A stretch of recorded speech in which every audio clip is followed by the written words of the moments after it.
Pemirsa, jumlah pasien COVID-19 yang berstatus tanpa gejala terus bertambah. Rumah Sakit Darurat Wisma Atlet akan mengoperasikan Tower 4 sebagai tempat karantina.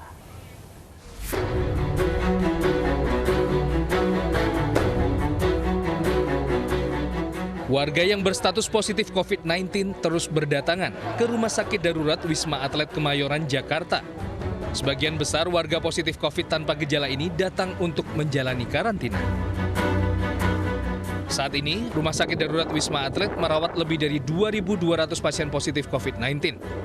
Sementara, kapasitas kamar perawatan semakin menipis. Pengelola Wisma Atlet sudah mengoperasikan 3 tower, yakni Tower 7, 6, dan 5, dengan kapasitas hampir 5.000 tempat tidur. Saat ini Tower 5 untuk yang tanpa gejala, simptomatik masih mencukupi, namun demikian angkanya sudah sangat tinggi sekali.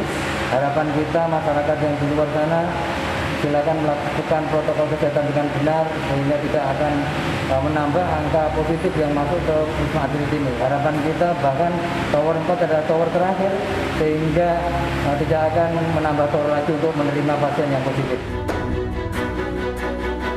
Pasien COVID-19 yang berstatus tanpa gejala menjalani karantina di Rumah Sakit Darurat Wisma Atlet selama lebih kurang 2 pekan. Mereka yang sudah sembuh nantinya akan menjadi agen edukasi dan sosialisasi penerapan protokol kesehatan di masyarakat. Keterlibatan penyintas COVID-19 diharapkan bisa meyakinkan warga akan pentingnya protokol kesehatan. Saya negatif di hari ke-20 dan saya mendapatkan perawatan di sini dengan pelayanan yang alhamdulillah luar biasa, dengan para nakes yang 3 shift harus berjuang memakai APD lengkap dengan melayani kami yang 1 lantai banyak sekali. Antisipasi tingginya kembali kasus COVID-19, pengelola Wisma Atlet Senin esok akan mengoperasikan Tower 4 yang memiliki kapasitas 1.500 tempat tidur. Seperti Tower 5, nantinya Tower 4 diperuntukkan bagi pasien COVID-19 berstatus tanpa gejala. Dari Jakarta, Wilson Purba, iNews melaporkan.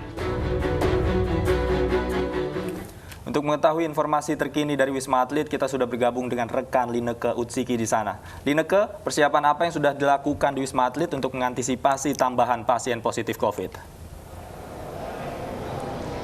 Davi, Lovi, dan juga pemirsa, tentunya sejumlah persiapan hingga dengan saat ini terus diberlakukan menjelang esok 21 September 2020 adalah pembukaan ataupun operasional dari Tower 4 Rumah Sakit Darurat Wisma Atlet Kemayoran, Jakarta yang rencananya ini akan dijadikan sebagai hunian isolasi mandiri bagi pasien COVID-19 tanpa gejala. Dan untuk mengetahui bagaimana kira-kira kesiapannya, langsung saja kita berbincang-bincang bersama dengan koordinator operasional dari Rumah Sakit Darurat Wisma Atlet, Dr.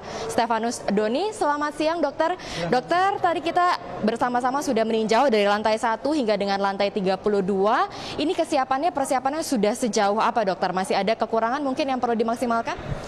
Ya, memang sudah kita persiapkan. Sekarang tinggal dari persiapan yang ada, baik dari IT-nya, sistem komunikasi, kemudian perlengkapan kamar tidur untuk hunian, perlengkapan untuk laboratoriumnya, perlengkapan untuk polikliniknya, memang kita sudah siap semua. Hanya memang perlu penyekatan antara, karena ini bergabung dengan PCR, perlu penyekatan sehingga pasien nanti tidak tergabung dengan petugas nakes. Jadi tinggal penyekatan aja. Diharapkan hari ini juga, siang ini juga bisa selesai, sehingga besok pun bisa beroperasional seperti yang diharapkan dari Kasatgas yang disampaikan kepada kita. Dokter, ketika kita berbicara fasilitas sudah maksimal, ini siang ini rencananya akan 100%, tapi bagaimana dengan kesiapan dari tenaga kesehatan? Ini juga menjadi sorotan kami. Bagaimana, Dok? Apakah sudah maksimal?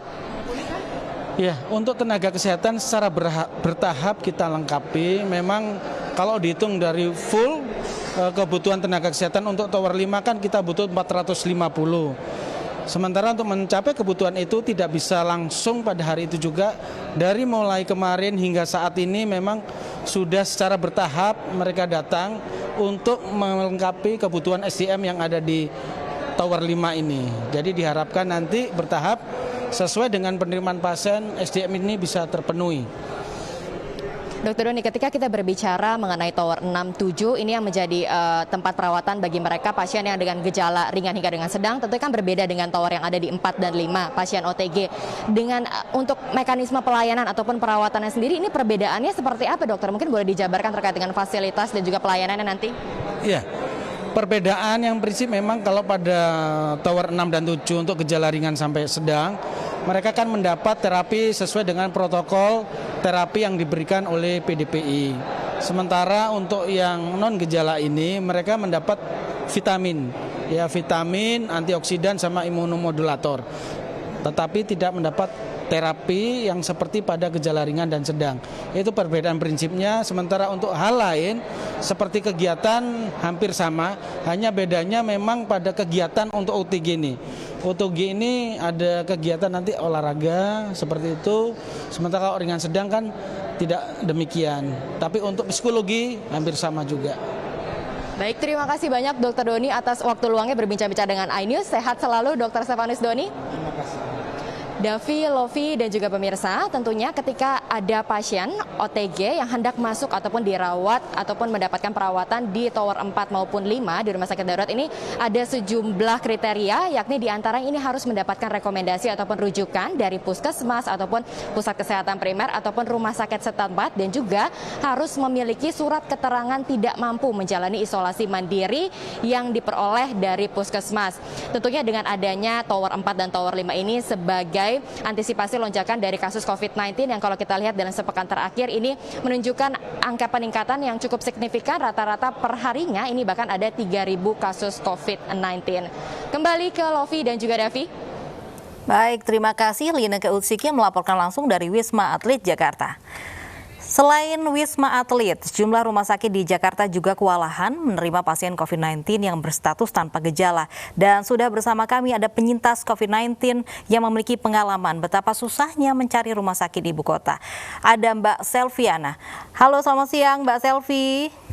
Halo, selamat siang. Baik Mbak Selvi, sebelum saya tanya bagaimana kesulitan Anda mendapatkan rumah sakit di Jakarta, mungkin Mbak Selvi bisa cerita ketika memang pertama kali mengalami gejala hingga akhirnya dinyatakan positif COVID-19 itu seperti apa?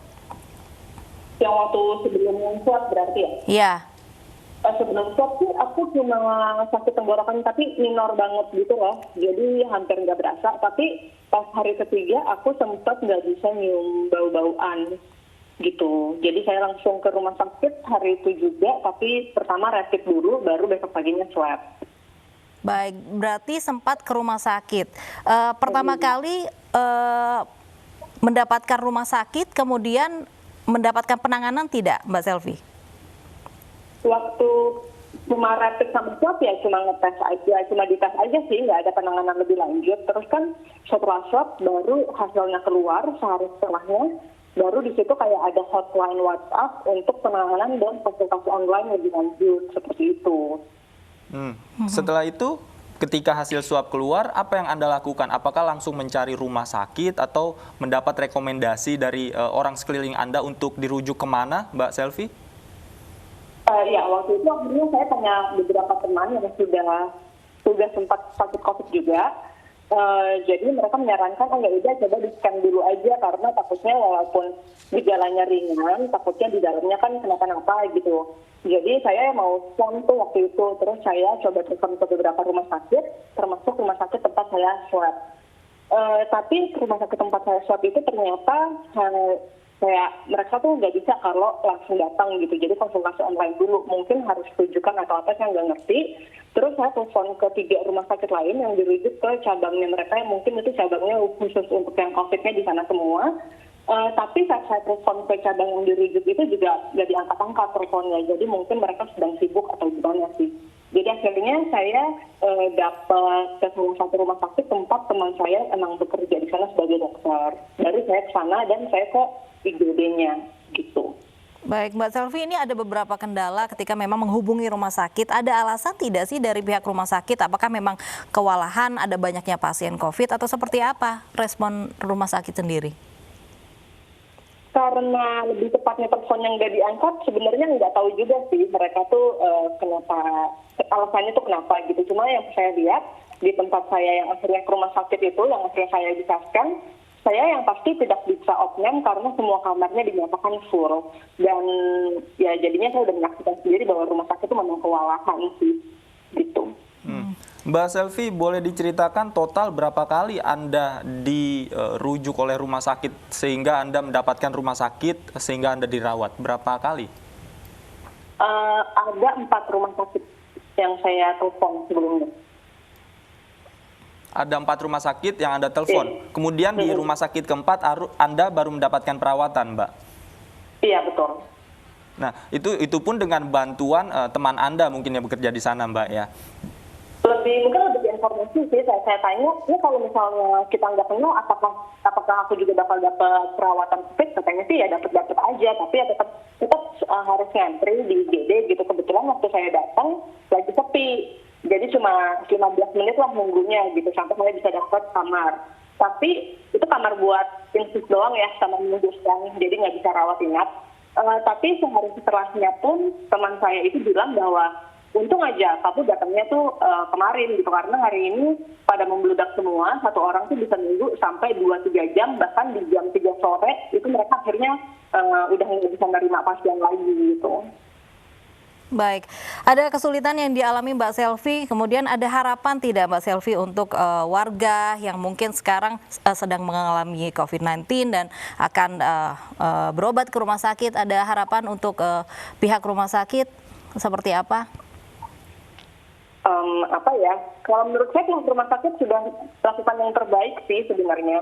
Mungkin lebih banyak informasi aja seharusnya, karena saya termasuk clueless banget waktu pertama-tama tahu positif. Saya tuh nggak tahu harus tanya siapa gitu. Kalau misalnya saya nggak punya teman yang dokter atau nggak punya teman yang sudah pengalaman COVID sebelumnya, mungkin saya bingung gitu mau kemana. Jadi mungkin sosialisasinya lebih banyak lagi harus ngapain, atau mungkin kan banyak ya teman-teman kita yang mungkin kurang mampu untuk swab, apakah saya dikasih saran gitu, dan mungkin vitaminnya apa segala, mungkin bisa disosialisasi sih. Baik, terima kasih Mbak Selviana, penyintas COVID-19 sudah berbagi ceritanya kepada kami. Ini informasi penting bagi masyarakat. Terima kasih Mbak, selamat siang. Pemirsa, Gubernur DKI Anies Baswedan sidak lahan makam khusus COVID-19 di TPU Pondok Rangon, Jakarta Timur. Informasinya sesaat lagi, tetap di iNews Siang.